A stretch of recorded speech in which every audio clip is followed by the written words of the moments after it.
കഴിഞ്ഞ ദിവസം MP Govindan master നടത്തിയ വാർത്താ സമ്മേളനം.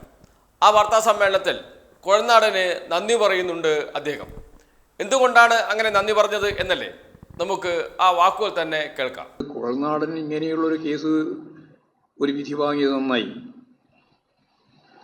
കാരണം ഈ കാപട്യം മുഴുവൻ തുറന്നു കാണിക്കാൻ ഇവിടെ കേന്ദ്ര ഏജൻസി ഉൾപ്പെടെയുള്ള നിരവധി ഏജൻസികളെ വിധി കാത്തിരിക്കേണ്ട കാര്യമില്ലല്ലോ.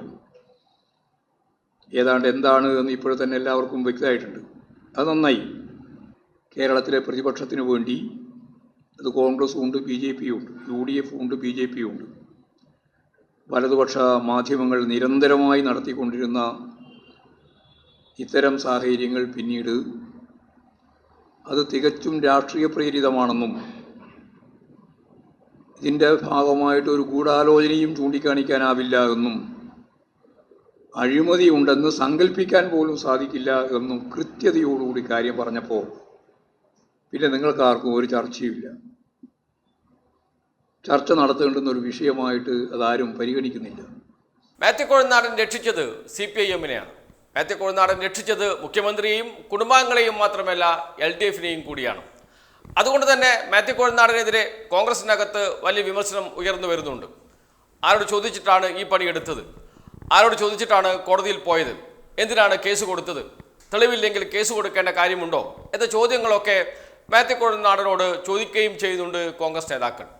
സ്വാഭാവികമായും മാത്യു കുഴൽനാടൻ പ്രതിരോധത്തിലാണ്. അപ്പോൾ മാത്യു കുഴൽനാടൻ ഒരു നമ്പർ എടുത്തിട്ടു. ഞാൻ ഇതൊക്കെ ചെയ്തത് KPCC പ്രസിഡന്റിനോടും പ്രതിപക്ഷ നേതാവിനോടും ചോദിച്ചിട്ടാണ് എന്ന്. അതോടുകൂടി പ്രതിപക്ഷ നേതാവും KPCC പ്രസിഡന്റും മൗനത്തിലായി. ഇതേക്കുറിച്ച് അവർ അഭിപ്രായമൊന്നും പറയുന്നില്ല. KPCC president K. സുധാകരനോട് മാധ്യമപ്രവർത്തകർ ഇക്കാര്യം ചോദിച്ചു.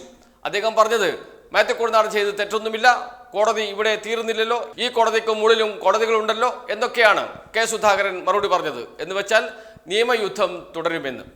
ഏറ്റവും അടിസ്ഥാനപരമായി കോടതി തന്നെ തള്ളിയ കേസ് മേൽക്കോടതി വീണ്ടും പരിഗണിക്കാൻ സാധ്യത വളരെ വളരെ കുറവാണ്. എന്നിരുന്നാലും അത്തരമൊരു വഴി മാത്യു കുഴൽനാടൻ്റെ മുന്നിലുണ്ട്. ഈ ചോദ്യം മാത്യു കുഴൽനാടനോട് മാധ്യമപ്രവർത്തകർ ചോദിച്ചിരുന്നു. അപ്പോൾ മാത്യു കുഴൽനാടൻ പറഞ്ഞത് സമയമെടുക്കും, ആലോചിച്ച് തീരുമാനിച്ച് വിധിയൊക്കെ കയ്യിൽ കിട്ടിയ ശേഷം മാത്രമേ തീരുമാനമെടുക്കൂ എന്നാണ്. എന്ന് വെച്ചാൽ മാത്യു കുഴൽനാടനെ അറിയാം മേൽക്കോടതിയിൽ പോയാൽ ഇതിൽ തിരിച്ചടിയാകും എന്ന്. അത് ഇതിനേക്കാളും വലിയ തിരിച്ചടിയായിരിക്കും. ഹൈക്കോടതിയിൽ പോയി ഹൈക്കോടതി കേസ് തള്ളിയാൽ അത് വലിയ വാർത്തയാകും, വലിയ ചർച്ചയാകും. ഇതിനേക്കാളും വലിയ തിരിച്ചടിയായി അത് വ്യാഖ്യാനിക്കപ്പെടുമെന്ന കാര്യം സംശയമേ ഇല്ല. അതുകൊണ്ട് അത് വേണോ എന്ന് 1000 വട്ടം ആലോചിക്കുന്നുണ്ട് മാത്യു കുഴൽനാടൻ. പക്ഷേ മേൽക്കോടതിയെ സമീപിക്കാതിരിക്കാനും കഴിയില്ല. അങ്ങനെ വരുമ്പോൾ ഇത് നീട്ടിക്കൊണ്ടുപോയി ആളുകളെല്ലാം മറന്നു കഴിഞ്ഞാൽ പിന്നീട് ഇതേക്കുറിച്ച് മിണ്ടാതിരുന്നാൽ മതിയല്ലോ എന്നാണ് മാത്യു കുഴൽനാടൻ ചിന്തിക്കുന്നത്, കോൺഗ്രസും ചിന്തിക്കുന്നത്. ഒരു കാര്യം ഉറപ്പിച്ച് പറയാൻ കഴിയും, കോൺഗ്രസിനെ സംബന്ധിച്ചിടത്തോളം വലിയ തിരിച്ചടിയാണ്. മാധ്യമങ്ങൾക്കേറ്റ തിരിച്ചടി അവിടെ കിടക്കട്ടെ, അത് മറ്റൊരു വിഷയമാണ്. പക്ഷെ കോൺഗ്രസിന് രാഷ്ട്രീയമായി കിട്ടിയ ഒരു ആയുധം ഇത്ര പെട്ടെന്ന് നശിപ്പിച്ചു കളഞ്ഞല്ലോ എന്നാണ് കോൺഗ്രസ് നേതാക്കൾ പരസ്പരം ചോദിച്ചുകൊണ്ടിരിക്കുന്നത്.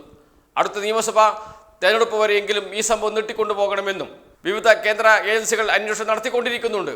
ആ അന്വേഷണം മുന്നോട്ട് കൊണ്ടുപോകും, അതിൻ്റെ ഓരോ വാർത്തകൾ പുറത്തു വരും. അങ്ങനെ എല്ലാ കാലവും അടുത്ത നിയമസഭാ തെരഞ്ഞെടുപ്പ് വരുന്നതുവരെ മുഖ്യമന്ത്രിയെയും CPIM-നെയും കുടുംബാംഗങ്ങളെയും മുഖ്യമന്ത്രിയുടെ കുടുംബാംഗങ്ങളെയും സംശയത്തിന് നിഴലിൽ നിർത്താം. അത് രാഷ്ട്രീയ നേട്ടമാകും എന്ന് കരുതിയ കോൺഗ്രസിന് വലിയ തിരിച്ചടി എന്ന് പറയാതിരിക്കാൻ കഴിയില്ല.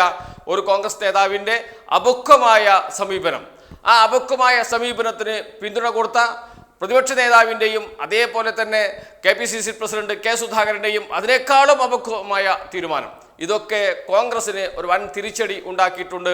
അതുകൊണ്ട് കോൺഗ്രസിനകത്ത് ഈ വിഷയം മെല്ലെ മെല്ലെ ചർച്ചയായി വരുന്നുണ്ട്. നേതാക്കൾ ഇപ്പോൾ പരസ്പരം സംസാരിക്കുമ്പോൾ ഈ വിഷയം കാര്യമായി എടുക്കുകയും ചെയ്യുന്നുണ്ട്. പക്ഷേ കോൺഗ്രസിൻ്റെ യോഗങ്ങളിൽ ഒരു ചർച്ചയായി ഇത് മാറിയിട്ടില്ല എന്ന് മാത്രമേ ഉള്ളൂ.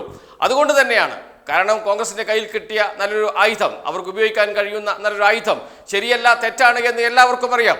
ഈ വിഷയം പഠിച്ച എല്ലാവർക്കും അറിയാം. പക്ഷേ മാധ്യമങ്ങൾ ഇത് വലിയ വാർത്തയാക്കി കൊടുക്കുകയും അന്തിചർച്ച നടത്തുകയും ചെയ്യുന്ന ഘട്ടങ്ങളിലെല്ലാം സ്വാഭാവികമായും എന്തൊക്കെയോ നടന്നിട്ടുണ്ടാകുമല്ലോ, ഇല്ലെങ്കിൽ ഇങ്ങനെ സംഭവിക്കില്ലല്ലോ, തീയില്ലാതെ പുകയുണ്ടാകുമോ തുടങ്ങിയ സംശയങ്ങൾ ഉയർന്നു വരും. ആ സംശയങ്ങൾ കൂടി ഇല്ലാതാക്കി കൊടുത്ത മാത്യു കുഴൽനാടന് CPIM നന്ദി പറയാതിരിക്കുമോ? ആ നന്ദിയാണ് MP ഗോവിന്ദൻ മാസ്റ്റർ കാട്ടിയത്. പക്ഷേ തിരിച്ച് അത്തരമൊരു നന്ദി പറച്ചിൽ നടത്തി വാർത്താ സമ്മേളനത്തിൽ CPIM-ന്റെ സംസ്ഥാന സെക്രട്ടറി MP ഗോവിന്ദൻ മാസ്റ്റർ. അതിനുശേഷം CPIM ചെയ്ത പരിപാടി എന്താണ്? ഒരു തലക്കെട്ട്, ഒരു അടി കൊടുക്കുക എന്നാണ്. മാത്യു കൊഴുന്നാടനെ വിജിലൻസ് കേസിൽ പ്രതിയാക്കി. ചിന്നക്കനാലിലെ ഭൂമി കയ്യേറ്റവുമായി ബന്ധപ്പെട്ട കേസിൽ മാത്യു കൊഴുന്നാടൻ്റെ പേര് ചേർത്ത് FIR സമർപ്പിച്ചു മൂവാറ്റുപുഴ വിജിലൻസ് കോടതിയിൽ. സ്വാഭാവികമായും കേസിൽ പ്രതിയായി. അത് വലിയ അടിയായി മാറിയിട്ടുണ്ട്. 53 സെന്റ് ഭൂമി, മിച്ച ഭൂമി കയ്യേറി എന്നതാണ് കേസ്. കയ്യേറി എന്നത് മാത്രമല്ല, അത് ക്രയവിക്രയം ചെയ്യുകയും ചെയ്തു. അതിനുശേഷം ആ 53 സെന്റ് സ്ഥലത്ത് മതിൽ കെട്ടി തൻ്റേതാണ് എന്ന് പറഞ്ഞു. അങ്ങനെ മിച്ചഭൂമി അനധികൃതമായി കയ്യേറുകയും കൈവശപ്പെടുത്തുകയും അത് ക്രയവിക്രയം ചെയ്യുകയും ചെയ്തു എന്നാണ് മാത്യു കൊഴുന്നാടനെതിരെയുള്ള കുറ്റം. സ്വാഭാവികമായും കോടതിയിൽ കുറച്ചു കാലം ഈ കേസുമായി കെട്ടി ഉരുളേണ്ടി വരും മാത്യു കൊഴുന്നാടൻ എന്ന കാര്യം സംശയമേ ഇല്ല. അത്ര പെട്ടെന്നൊന്നും രക്ഷപ്പെടാൻ കഴിയില്ല. 1 ഏക്കർ 21 സെന്റ് ഭൂമിയാണ് സർവേ നമ്പർ 34/1-12 ഉള്ളത്. ആ ഭൂമിയാണ് മാത്യു കൊഴുന്നാടൻ വാങ്ങിയിരിക്കുന്നത്. പക്ഷേ അതിനോട് ഒപ്പം 53.5 സെന്റ് ഭൂമി കൂടി കൈവശപ്പെടുത്തുകയാണ് മാത്യു കൊഴുന്നാടൻ ചെയ്തത്. മാത്യു കൊഴുന്നാടൻ പറയുന്നത് അത് അപ്പോഴേ അങ്ങനെ തന്നെയുണ്ട്, ഞാൻ വാങ്ങിയ ശേഷമല്ല അത് ഉണ്ടായത്, ഞാൻ കയ്യേറിയതല്ല, നേരത്തെ ഉള്ളതാണ് എന്നാണ് പറയുന്നത്. നേരത്തെ ഉള്ളതാണ് എങ്കിലും ഒരു സ്ഥലം വാങ്ങിക്കുമ്പോൾ, പ്രത്യേകിച്ച് മാത്യു കൊഴുന്നാടനെ പോലെയുള്ള ആൾ കോൺഗ്രസ് നേതാവാണ്, MLA ആണ്, അങ്ങനെയുള്ള ഒരാൾ സ്ഥലം വാങ്ങിക്കുമ്പോൾ താൻ പേപ്പറിലുള്ള സ്ഥലം, ആധാരത്തിലുള്ള സ്ഥലം എത്രയാണ് ആ സ്ഥലമല്ലേ അളന്ന് എടുക്കാറുള്ളത്. അതിനപ്പുറത്തേക്ക് എങ്ങനെയാണ് അളന്ന് എടുക്കുന്നത്? നേരത്തെ ഉള്ളതാണെങ്കിലും 53 സെന്റ് അധികമുണ്ടെങ്കിൽ ആ അധികമുള്ള 53 സെന്റ് വേണ്ട എന്ന് പറയണ്ടേ? എന്തുകൊണ്ടാണ് ആ 53 സെന്റും കൂടി കിടക്കട്ടെ എന്ന് തീരുമാനിക്കുന്നത്?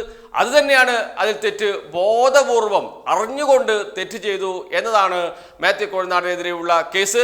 അദ്ദേഹത്തിനെതിരെ ചുമത്തിയിരിക്കുന്ന കേസ് ഭൂമി കയ്യേറ്റം, അനധികൃത സ്വത്ത് സമ്പാദനം, നികുതി വെട്ടിപ്പ് എന്നീ കുറ്റങ്ങൾ ചുമത്തിയാണ് ഇപ്പോൾ മാത്യു കൊഴുന്നാടനെതിരെ വിജിലൻസ് കോടതിയിൽ FIR സമർപ്പിച്ചിരിക്കുന്നത്. 21 പ്രതികളുള്ള കേസിൽ 16ാം പ്രതിയാണ് മാത്യു കൊഴുന്നാടൻ. ഏതായാലും ആദ്യം ഒരു നന്ദി പറഞ്ഞു MV ഗോവിന്ദൻ മാസ്റ്റർ, ഒരു നന്ദി കൊടുത്തു CPIM, കേരളത്തിലെ CPIM മാത്യു കൊഴുന്നാടന് പിറകെ തന്നെ കൊടുത്തു ഒരു അടിയും എന്ന് വേണമെങ്കിൽ പറയാം. ഒരു നന്ദിയും പിറകെ കേസും. അതാണ് ഇപ്പോൾ മാത്യു കൊഴുന്നാടൻ്റെ ഇപ്പോഴത്തെ അവസ്ഥ. സ്വാഭാവികമായും കോൺഗ്രസിനകത്ത് നിന്ന് മാത്യു കൊഴുന്നാടന് ഇനി അടി കിട്ടിക്കൊണ്ടേയിരിക്കും എന്നത് മറ്റൊരു കാര്യം. അങ്ങനെ കിട്ടിക്കൊണ്ടേയിരിക്കുമ്പോഴാണ് CPIM നന്ദി പറയുന്നതും പിറകെ തന്നെ ഒരു അടി കൊടുക്കുകയും ചെയ്തത് മാത്യു കൊഴുന്നാടൻ കേരള രാഷ്ട്രീയത്തിൽ ഇങ്ങനെ എത്ര നാളുണ്ടാകും എന്നത് മാത്രമേ ഇനി അറിയാനുള്ളൂ. മൂവാറ്റുപുഴ വിജിലൻസ് കോടതിയിൽ നടക്കുന്ന കേസ് സ്വാഭാവികമായി നീണ്ടുപോകും. അത്രയും കാലം മാത്യു കൊഴുന്നാടൻ സംശയത്തിൻ്റെ നിഴലിലായിരിക്കും എന്ന കാര്യത്തിൽ സംശയമേയില്ല.